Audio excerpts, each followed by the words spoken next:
Welcome to the Tony Stewart Get Ready podcast in partnership with Insurance Nerds. I'm pleased to be joined today by Sheryl Garrett. In this episode, we'll be discussing career transitions and specific issues that women should consider about financial preparedness. Sheryl's the founder of Garrett Planning Network and has been dubbed the All-American Planner because of her zealous mission to help make competent, objective financial advice accessible to all people.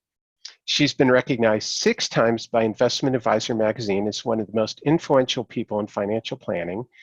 For the inaugural Investment News Icon and Innovation issue, Sheryl was one of 18 recipients of the 2016 Innovator Award, along with being the 2019 Icon. Financial Planning magazine in 2010 honored 6 practitioners that have made significant contributions in the financial planning industry. And this list goes on. Sheryl's one of the most influential people in the financial service industry. On top of that, Sheryl's also and I'm been so young. Aren't we all? So this list could go on for a while, but we actually wanted to get into some questions. We could just talk about Sheryl's background for 45 minutes. A couple other points. Please, let's not. The biography is next week. Sheryl's also been honored to work with the House Subcommittee on Financial Services regarding predatory lending regulation and has testified before Congress on financial literacy, Social Security, and fiduciary reform. She's a founding member of the Committee for the Fiduciary Standard, which advocacy resulted in a shout out by President Barack Obama in 2015, which we'll get into in a little bit later because that is just very cool. In addition, Sheryl's authored, co-authored, and served as a technical editor on over a dozen books and several magazine columns. Names of Sheryl's books will be in the show notes. So let's get right into it. Sheryl, good morning. Good morning. So glad to be here with you, Tony. Thank you. Yeah, well, I'm just thrilled to have you on. And so you want to tell us a little bit about what you do? Oh, gosh, where do we want to start? You mean my day job? Yeah, let's get into the day job. It's the focus on the day job part. If you can't have fun doing whatever you're doing, it's not even worth it. I currently, and for the last few years, have gotten to focus most of my entire activities on being spokesperson and visionary for the Garrett Planning Network, which is a nationwide network of hourly based financial advisors, financial planners. So we're holistic financial planners.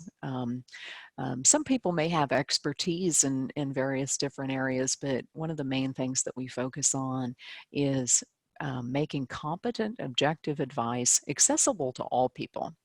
There's always been, or at least for a good number of years here, there's been great advice available to those who had lots of money, or lots of money to manage, or a big need that we could fill with, an insurance product or an investment product or both. But sometimes people need things about their financial planning lives that may or may not involve the products. And so it's kind of looking at everything from a holistic viewpoint, and then we turn to the specialist to fill those voids for specific insurance or investments or tax, or hey, in my book, I outsource everything if it's complicated tax because it's not something I enjoy. So we pride ourselves in being, really the important part is making a great connection with the client, figuring out what it is to help them do what it is they have shared with us that they want to accomplish. And then, identifying what needs to be done, what services and products and strategies would be appropriate, and then we help them find those resources. So we can't do everything for people, but we can help work as kind of Everyone uses the term quarterback, but Hmm. this is the sense where you may be the quarterback, but you are using all of your specialty teams in Yeah, the game almost exclusively. The quarterback's not running the game; they're just facilitating the moves on yeah. behalf of the client. So we're fiduciaries. We charge for our time. We work on a fee-only basis. Some of our members also do assets under management, but they have the bench strength and the skills and the desire to do so.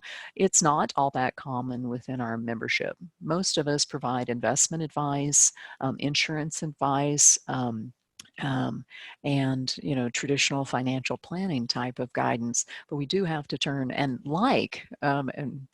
this is something that you and I, Tony, have talked about for years of getting people within the financial services industry to utilize each other, the various specialists within the industry is financial planning, or the subject matter in financial services is so diverse that no one, well, okay, I can think of like 3 or 4 human beings I've ever met that truly are walking encyclopedias. But for the Hmm. rest of us, having those specialists and knowing where to turn to get those experts in various areas and coordinate those on behalf of the client, or know who we would turn to for various goods and services is also a critical point of how we work with clients. So we don't try to be everything for everybody.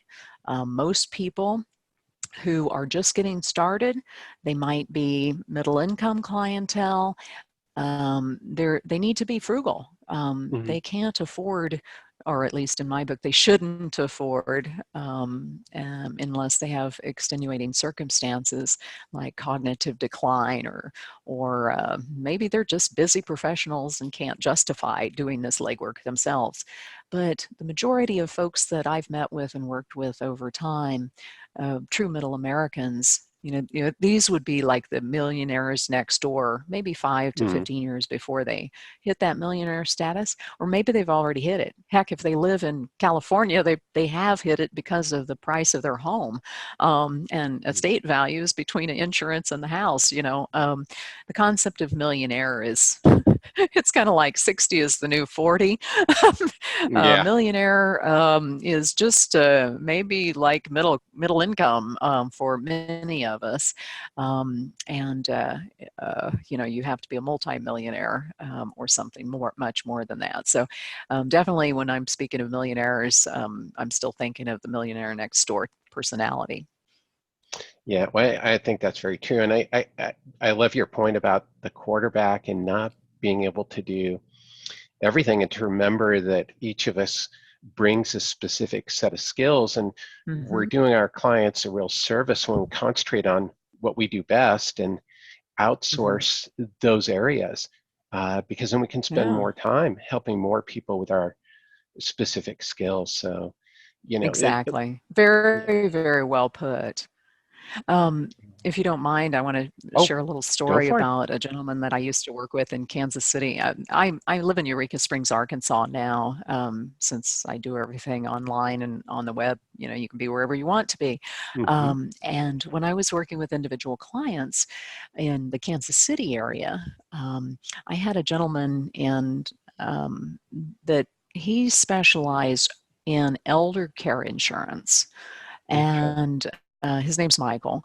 He's still in the business and everything. It's just I'm no longer working with individual clients, and I'm no longer in the Kansas City market. But the relationship I had with Michael, and he and I had with the clients that we mutually served, was wonderful.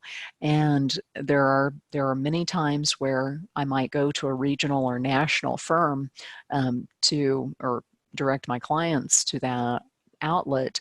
Many times I need and want, and the clients need and want, a local connection, somebody they can Hmm. sit down with, and especially something like long-term care, possibly even disability insurance. Certain types really need that expertise, and so I contacted Michael about a client situation where I felt long-term care insurance would be extremely appropriate. So I talked to the clients about what I felt would be appropriate and that I would like them to speak with Michael to get that implemented. And they said, yes, we will speak with him. And I got a call during or shortly, I think it was during that meeting. And I had teed the clients up for one thing, and stuff changes, as you well Mm, know. yeah. One of the things that holistic financial planners, even though I'm not currently working with clients, I live vicariously through other holistic financial planners in our network of about 235 advisors around the country right now that do business as I did. And so, we're all over the last several years starting to really embrace this concept of outsourcing to specialized participants. I know that's kind of an odd word, but Hmm. those that are specialists in our industry and not the holistic folks that we fill that role.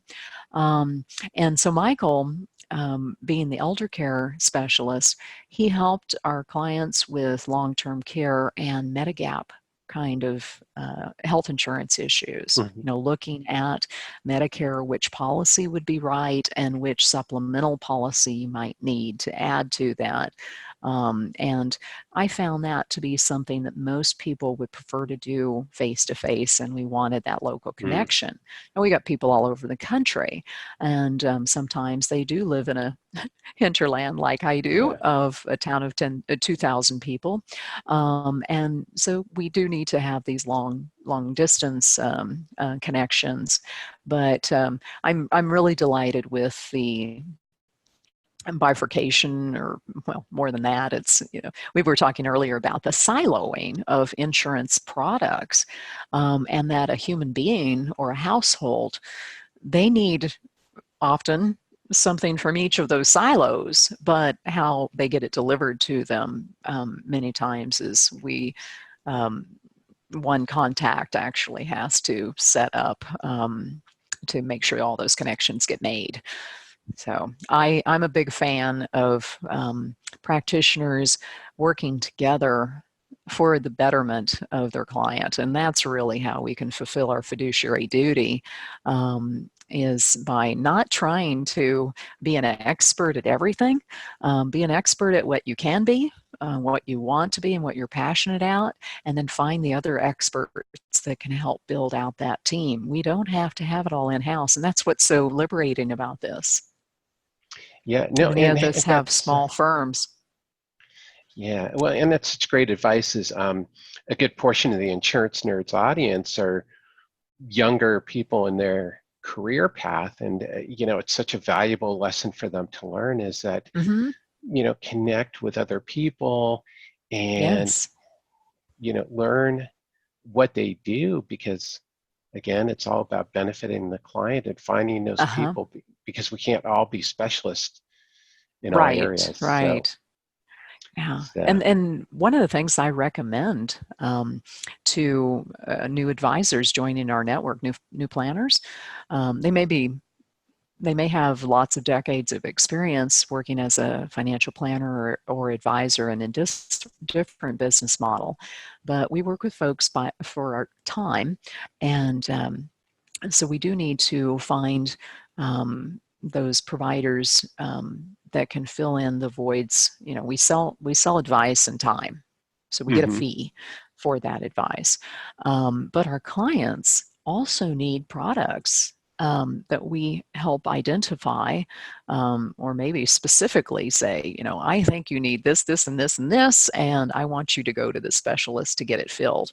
Now, as I learned through my colleague Michael, the elder care specialist, he what now this wasn't like some kind of an arrangement we set up ahead of time, but subconsciously maybe we did, that his exchange for me thinking of him and him keeping me in the loop with the like, he would clip articles about things on the subject of long-term care that he thought I needed to see. So he was my personal kind of keeping me in the news, or not in the news, aware of the news, and making certain that I didn't look stupid in front of my clients, that I gave Mhm. good, solid advice. But one time, it's really easy to get out of date. Products change, evolve, with these new hybrid policies, which I'm really getting quite excited about personally. And I know some of the insurance nerds are probably going, "What? A fee only Mhm. financial planner type is excited about insurance?" Yeah, we've changed. um, for the longest time, I've heard this, and it's legit, that fee only planners think that clients don't need anything else. Well, yeah, we do. And I think that this whole notion of, but you guys don't implement anything, or something along those lines, that's another one that we hear. This is where insurance professionals, the property and casualty, the elder care, darn near everybody I meet doesn't have enough life insurance. And then a whole nother conversation about disability insurance. Um, None of us want to waste any client's money or time Mhm. or energy, but lo and behold, I have rarely met a person that didn't have, or that had enough coverage. One of the books that you had mentioned on the intro, Tony, was I can't remember where we got into it, but I was doing some research on property and casualty coverage. I think this may have been for the Personal Finance Workbook for Dummies, um, and it was looking at property and casualty coverage. I think we may have even touched base about this a few years ago, but I kept running into situations where homeowners lost a home in California due to wildfire, mudslide, something like that, and the appreciation had gone up far faster than the policy they just bought 5 years before, because of Mhm. the prices changing so rapidly. Now, I was working in Kansas. I'm sorry, that's my own punchline, and if anybody else Yeah. wants to Google, please feel free. But we don't see those kind of housing swings. Mhm. It's just a nice little increase like this, or slow and steady. We don't see the fluctuations that the coasts or certain pockets within the country do see within housing prices. And so someone like myself could have absolutely been caught off guard. I mean, if that was my client, who was woefully underinsured to the point that they didn't even have enough coverage to cover the mortgage. I mean, this is severe um, failure of planning. Mhm. How's that quote go in Cool Hand Luke? We have a failure to communicate. That's um, it. That's it. um, yeah, that would be a real failure to do the right thing for the client by not being fluent or aware of stuff that happens, because we're not in that the geography is not in our own backyard. If we have nationwide clients, and we're not addressing these one-on-one situations. So that's one of the other reasons why a local, or at least local representatives of a national presence, or at least a local presence there to give us the kind of guidance and expertise. Every state's different. Mhm. And then all these various lines of insurance are different.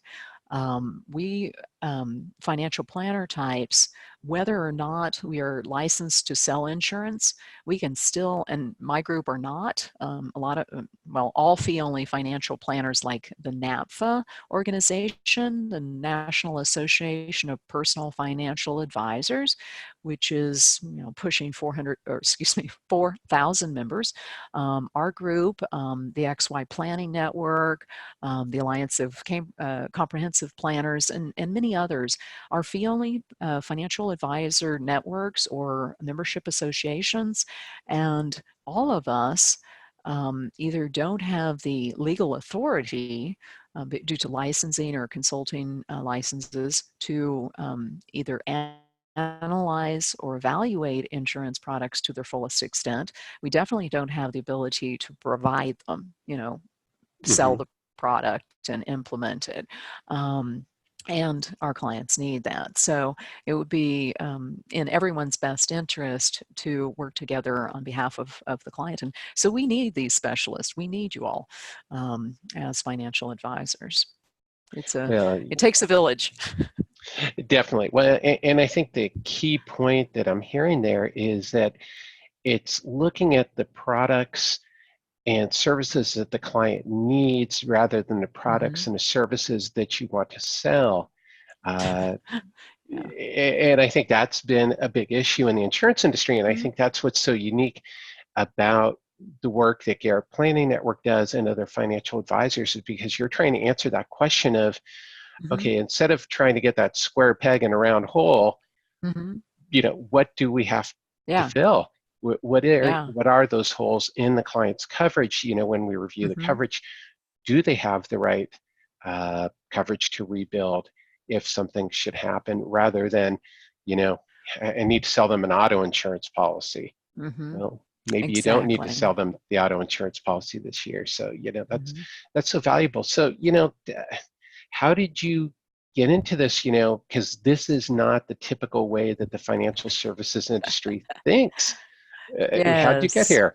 I am atypical. That would be my one of my highest compliments, actually. Um, yeah. Um, I launched well, backing up just a step. I got started in the industry in late 89, 89, 80, 86, 87 time period with IDS, Ameriprise. Oh, yeah. And it was one of the few places that, you could get started in financial services if you had no background.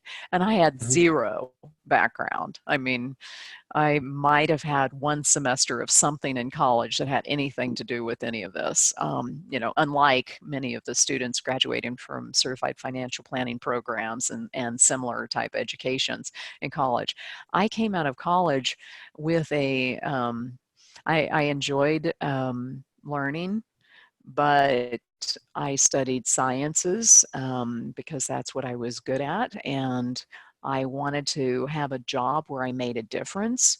Um, Before I got out of college, I actually started working full time. I took the long road through my bachelor's Mhm. program. It took 6 years.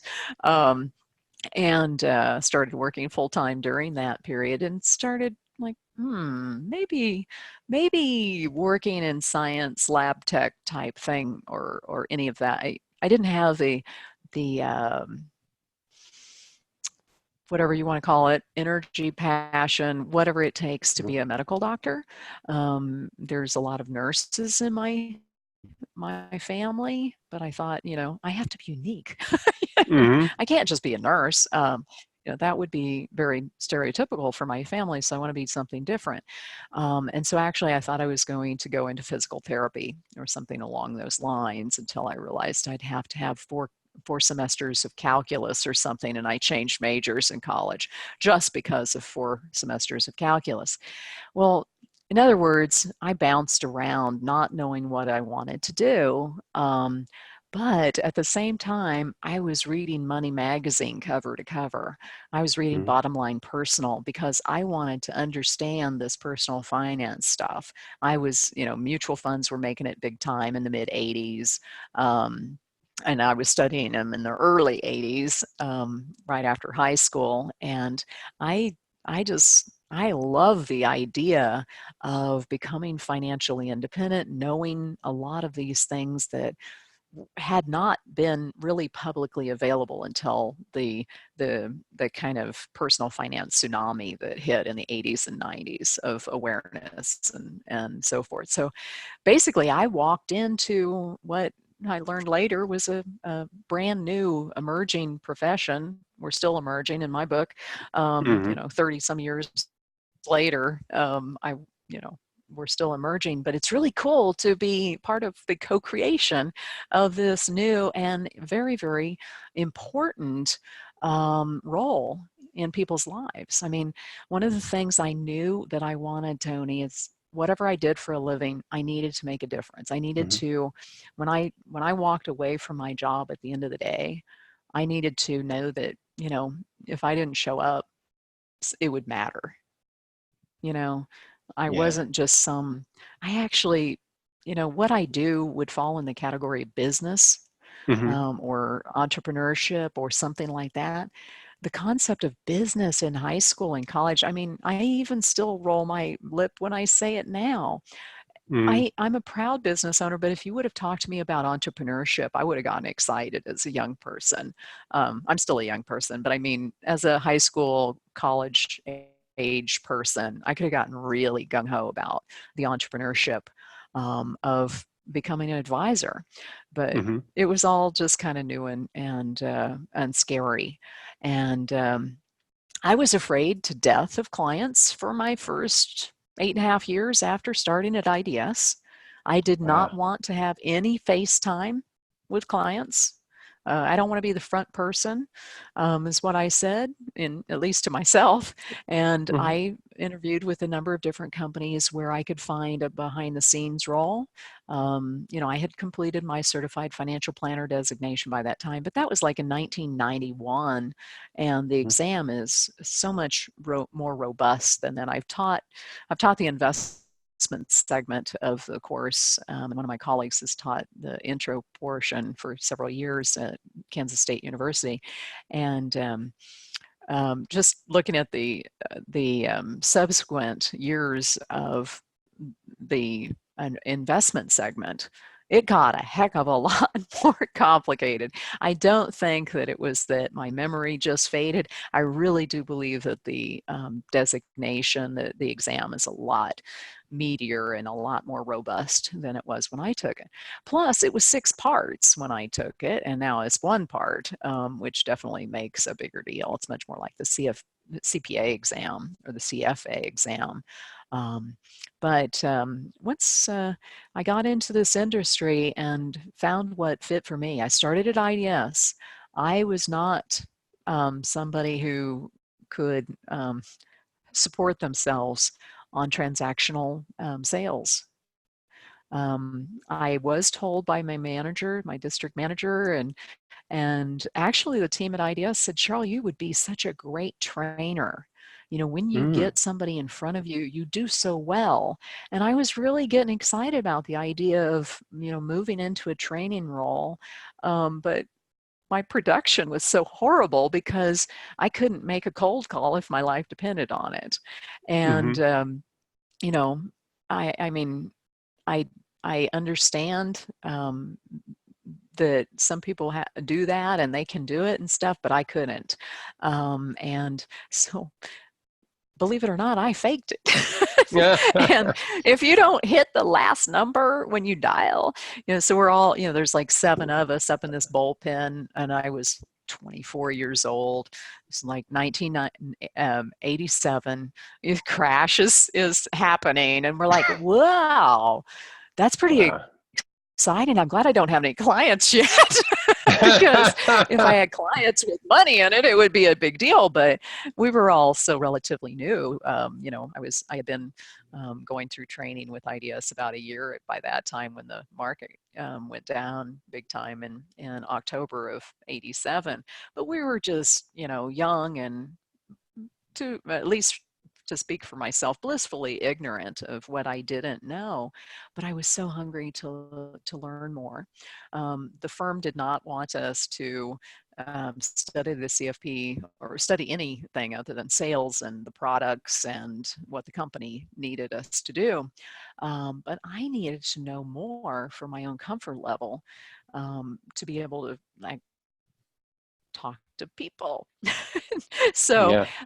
I am very, very grateful to have a start through IDS, but I also recognize that it wasn't a good fit for me. They were much more limited then as well compared to now, as far Mhm. as the product lineup and so forth, and what kind of flexibility they can provide, financial planning and so forth. But so after that, I definitely got hooked on what my notion of financial planning was, but I couldn't quite find the right home. And I bounced around from, kind of being I don't think I was Girl Friday, the assistant to the only, uh, we didn't call it wealth manager or family office at the time, but that's what this Oh firm was yeah. doing, taking care of about 24 households. And I was balancing people's checkbooks and doing stock analysis and everything in between. So I really got a great education working for that gentleman. But I also started going, but what about the people who don't have a lot of money to deal with? And so I went to work at a couple of other firms as an employee at the next one, got a lot more, completed the more education, got a lot more confidence. And then I joined what now we call a wealth management firm as a 50-50 partner. And Mm-hmm. I stayed there for about 3.5 years. And we had my partner had an established firm, but got named on one of these lists. It happened to be the Worth magazine list of top 100 advisors the first time it came out. So 1995 or somewhere about there, 1998, that time frame, 95. 94, Mm-hmm. 95, something like that. Um, and so this gal got listed, and she's like, I am so busy. Why don't you come help me? And so I joined her firm as a 50-50 partner. And I have to acknowledge that everything that I did, and I'm skipping a few positions, Mm-hmm. but everything I did for the first basically 11 and a half years of my career um, was all in pursuit of finding what actually I would enjoy. I enjoyed the notion of financial planning, but I didn't actually meet it until I got to work with regular people on an hourly basis and sell my time and advice. Mm-hmm. And that's when I really truly fell in love with it. And I mean, I'm still smiling. And, I found that by charging for my time, it does put the onus of profitability and effectiveness, on the advisor, but I feel that's appropriate. And as fiduciary, being able to do what I felt was in my client's best interest was a lot easier with being the boss, without Mm-hmm. having somebody say, Sheryl, you need to do this, this, and this before the end of this week. The clients are the bosses for us. And then I have the opportunity to need to go out and find how to fulfill everything that the client needs. And that's when we talk about the specialized participants, namely insurance, ongoing investment management, because I no longer provided that. At parts of my career I did, and I Mm-hmm. actually got into the CFA program, Chartered Financial Analyst program, because I thought I wanted to be a mutual fund manager. I Mm-hmm. got over that after about a year and a half, but I did have that illusion for a while. And luckily I recognized that I really am much more of a holistic um, advisor and would like it to be that way. And I appreciate those who are much more specialized in their area, and I can turn to them. Like if someone came to, and I definitely had these examples of clients coming to me, and perhaps the situation was, we're curious about, maybe, would a CRUT or a family limited partnership or both be appropriate? Well, I knew enough about what those tools were to be able to say, and there were a couple of situations where the clients introduced or brought it up to me. Hey, Sheryl, do you think such and such would be appropriate for me? And it's like, yeah, actually, come to think of it. So I was kind of embarrassed that the client had to bring it up, but at the same time, she was a retired professor, so I felt a little bit better there. But it was like, yes, and that's a brilliant idea. Let me do a little um, research, and then we'll get together, soon and talk about it. So I went back to my initial studies, and I'm like, okay, well, that's the basics. Now I need to get some more. And so I contacted one of my other must have contacts of my specialized participants, and that's an elder care attorney who actually used to speak at our financial planning um, monthly meetings as an educator. And I contacted Craig, and he provided me with the insights that I needed, and said, yes, that does sound like a perfect fit for that client. Sometimes like you'll meet the perfect situation for a defined benefit pension plan, or this person should take a lump sum distribution from their retirement account versus the monthly pension paycheck.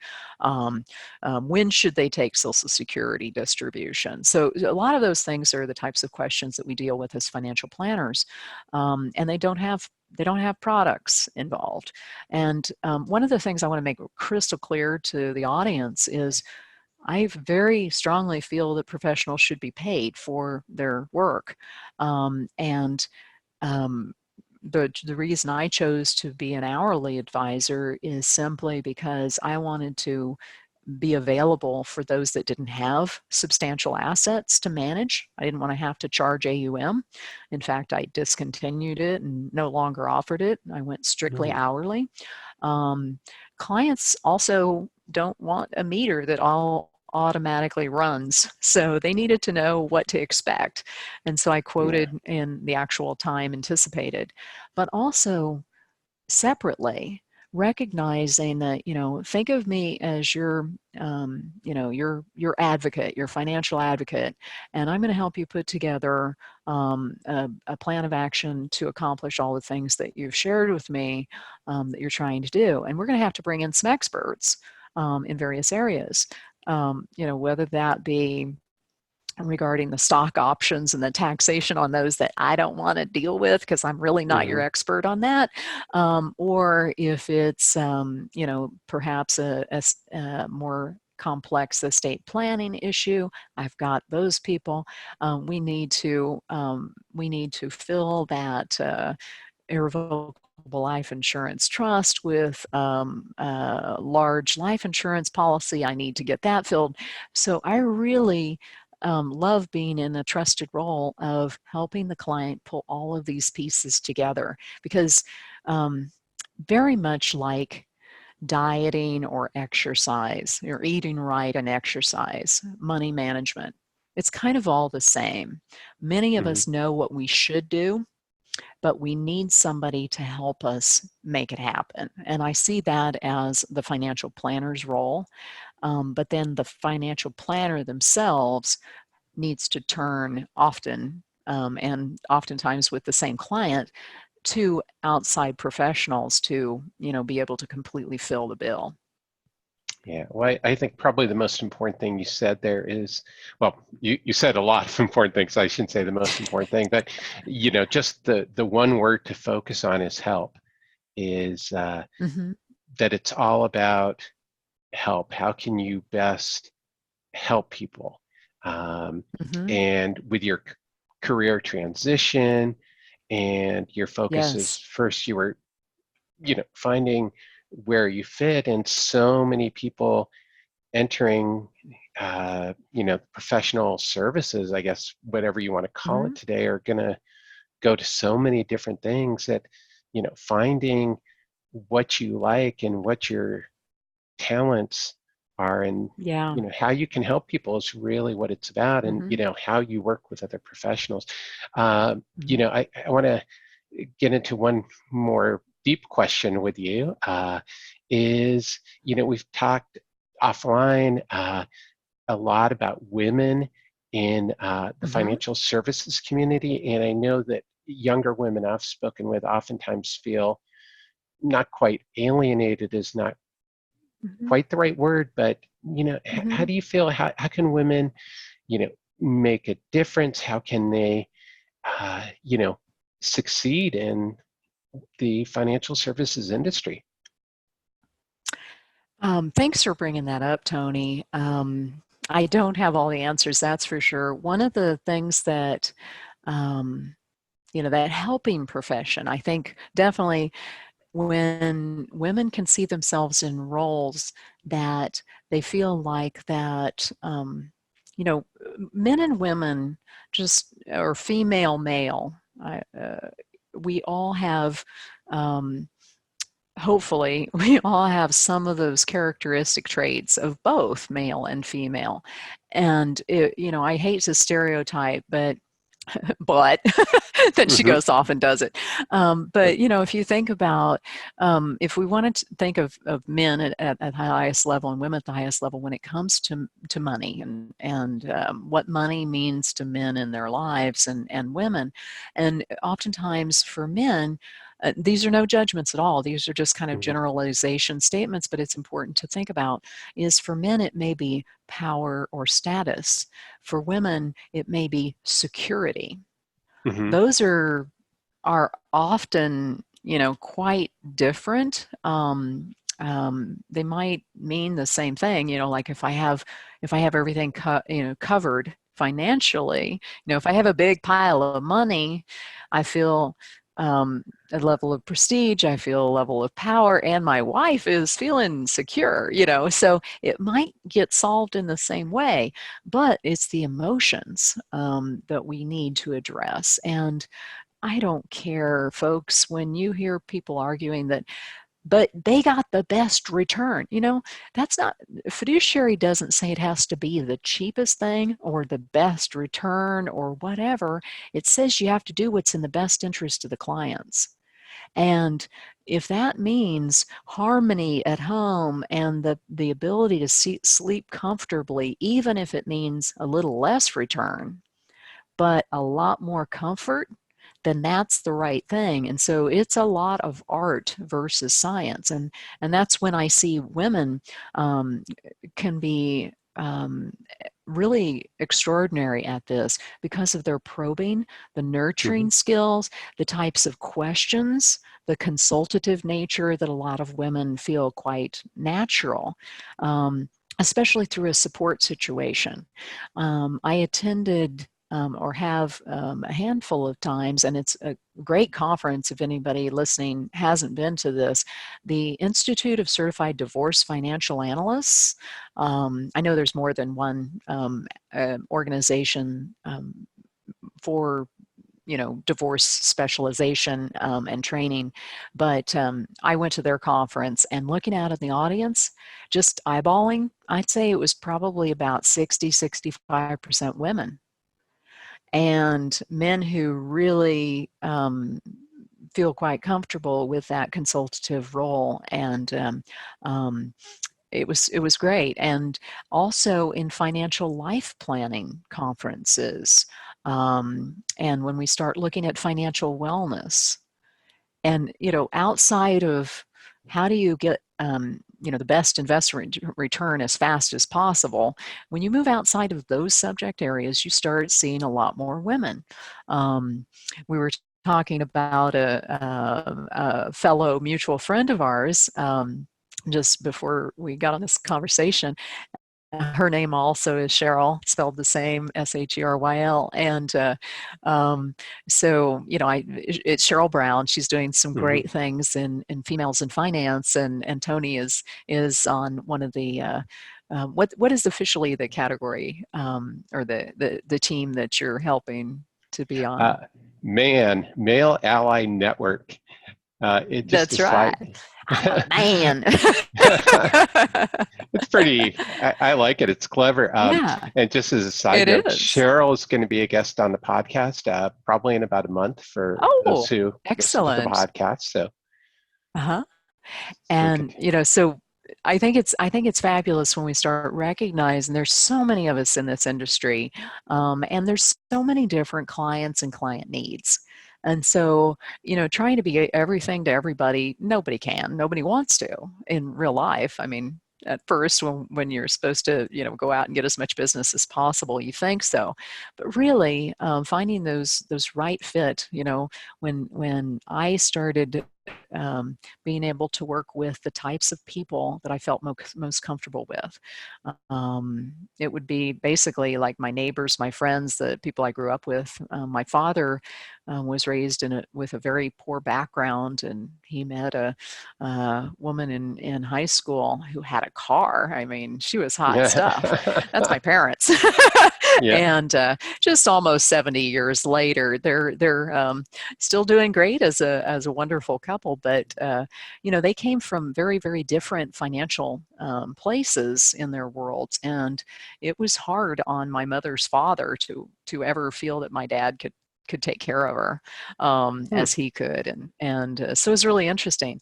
But these are some of the things that we're moving into, and as one of our longtime female leaders in this industry once said, I'm not going to name names just for her own protection, but it was a beautiful quote. So um, she, beautiful in a horrible way. It's not meant horrible, but it's true. It's like we were expressing some frustration about something at one point. She said, "But people die." And the point is, stuff changes. We evolve. Yeah. The industry evolves. Folks, we have been insurance. The parts of insurance have been the same for hundreds of years, but there's elements of insurance that are changing, like these new hybrid policies and longevity insurance and things like that, that are almost brand new to many of us, or Hmm. relatively brand new. And then you take another chunk of the financial planning arena, maybe retirement plans or employee benefits or tax, or all these other areas, including investments, and there's just too much for any one human being to be able to handle capably. And so when it gets down to it, I think it's communication. Hmm. What is it that you want? What is you're trying to accomplish? How best can we do it? And what I found, and I'm loving, is sometimes, and some of my favorite stories to share when I've worked with clients, or even just had conversations with people after I discontinued working with individual clients, and now I'm exclusively working with advisors. But I still talk to the public periodically, and to find that I have some things that they can be very valuable to them. One of my favorite stories, as far as to try to identify, what the heck is a financial planner versus a money manager, or versus, some kind of other financial advisor. Um, Probably 10 or so years ago, I was at a book talk, one of these books that I co-authored or participated in or wrote, whatever, came out, and I was in Minneapolis area at a bookstore, an independent bookstore, and in the back of the bookstore, they have a little gathering room, and 10 or 12 of us were in that area. I had chatted for a few minutes about the book that had come out, and I asked the audience if they had any questions about anything that they had heard, or anything they might want to ask a financial advisor type or financial planner. And one lady shared that she was 52 years old, and she had a little over $50,000 to invest, and she wanted to know how I thought she should invest it for retirement. Well, you could jump right in and say, you could set up a mutual fund or set up an account with such and such. But, really, that probably wasn't the point, or not the issue that we should focus so much on. And so I stepped back and I asked her, this whole thing took like 10 minutes. I asked her, what is it you do for a living, and tell me a little bit about your family. Come to find out, she had been a single mom for a long, long time. Both of her daughters are in college. The first one is a brand new freshman. The eldest one is a junior. And earlier in the year, or just a few months prior, she was at the counselor's office enrolling the second one into college, and she started looking through the college application, or the offering materials and career path stuff for herself at Mm. 52. Wow. She was working in a part-time position making $13,000 a year, and Wow. they made ends meet. These people are miraculous. I have goosebumps just thinking about what they were able to accomplish. Never, had support they took care of themselves and did really well. Hmm. They lived on the bus line, so, and so she shared the story that, when she was a young woman, or a little girl, and a young woman, she wanted to be a nurse. And um, she went to college, and she was in college her first year, met her soon to be husband. They got married. She dropped out of college. She had 2 children, and here we are several Yeah. decades later. So she had 1 year of college under her belt. Now she's had been a single mom most of that time, it sounded like. And I asked her, is there any way that you could go full time with this employer?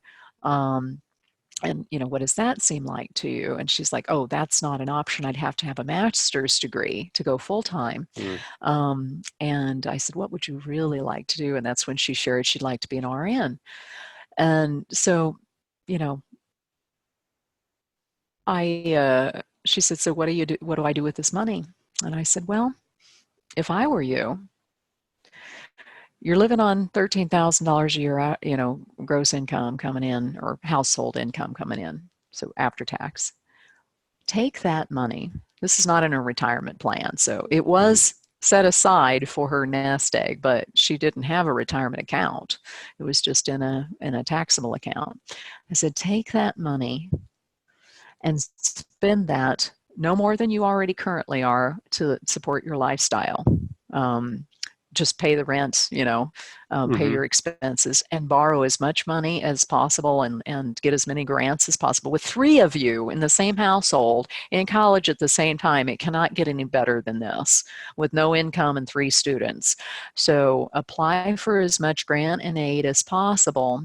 And then, okay, so you're going to be 55 years old and an RN. And all of a sudden, she just poofs up and with this pride, and, almost like, oh my gosh, she could see it, envision this. And she's like, oh my goodness. And the other people, there were a handful of others in this chat, and they said, yeah. And signing bonuses at the hospitals are over $5,000, and at clinics, a little less than that. And she's like, yes, I would love to work at a clinic, ideally, but a hospital would be great. And I said, do you think you could do this for 10 years? And she goes, oh my God, Sheryl, if I could be a nurse, what I've always wanted to dream to. I mean, I'm talking about dreams of maybe a 16-year-old here, Hmm. or whatever, 14-year-old.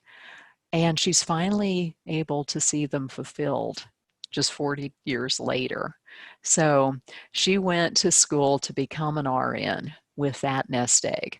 It would be really easy to say, go invest it and Hmm. keep on keeping on. But that wasn't the issue. Human capital here, taking that money and investing in her after graduation, estimated pay, and this is from the community members in the chat.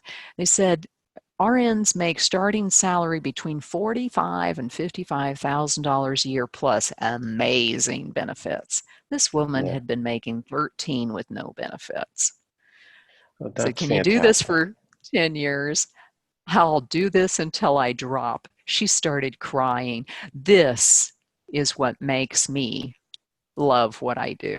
And that is why I love the freedom of getting able to charge for my time instead of the product that fits. Because in this equation, there was no product. It Hmm. was, don't even invest it. Invest it, but invest it in you, in your education. And, sometimes it's not so easy to just, that's the answer. But with that situation, I think that really illuminates the difference between what a holistic financial planner or financial life planner might be thinking and what your stereotypical financial planner or investment advisor might think when asked a similar question. And so I love the holistic nature and really looking at all resources. And like the home. And I had one client, actually it was a prospective client. She wanted to hire me, but she was she was already cash flow short. And we talked about an income, turning her home into having an income suite. And I gave her some contacts at our county extension agency that actually help pair older people with able-bodied folks that can help out with some of the care and maintenance of the home or the homeowner. And actually, that was the solution that she needed at the time. So it was county resources and just thinking outside the box. So that's what I think makes this extra fun. But also, we have to know who our resources are, how to tap into them, know what kind of tools and strategies that we could get into, and how to find these people. Yeah. So, Tony, how do we find those experts? You got some suggestions? I have a Well, couple of what I tell planners to do, but I'd like well, what? the insurance specialist to know. Well, I think the way I've met people over the years is just to connect with people and to listen. Uh, Uh-huh. that listening is the best skill we can practice. And Mm-hmm. I met you. I've met Uh-huh. so many people across the industry, and I've been fortunate enough. The majority of my consulting practice, which I've wound down over the last year, is consulting for financial advisors. And Uh-huh. so Yeah. I've been fortunate enough to be able to connect with people that way. Yeah. So yeah, gosh, there's so much, and there's so much more we could talk about, but I think we need to wrap up and But I think everything. one thing I want to stress on this is that it's it's a lot more collaborative in our industry, Hmm. where specialists and generalists like myself and my colleagues in our network and peers, I think we're a lot more open-minded to, I know we have been guilty of saying, some people, no annuities, no whatever insurance, I'm just clamming up on all of that, or, none of those kind of investments or whatever. Um, a lot of us are recognizing that we cannot accomplish what we need to do without working in tandem with the right kind of experts. And so, we're all learning.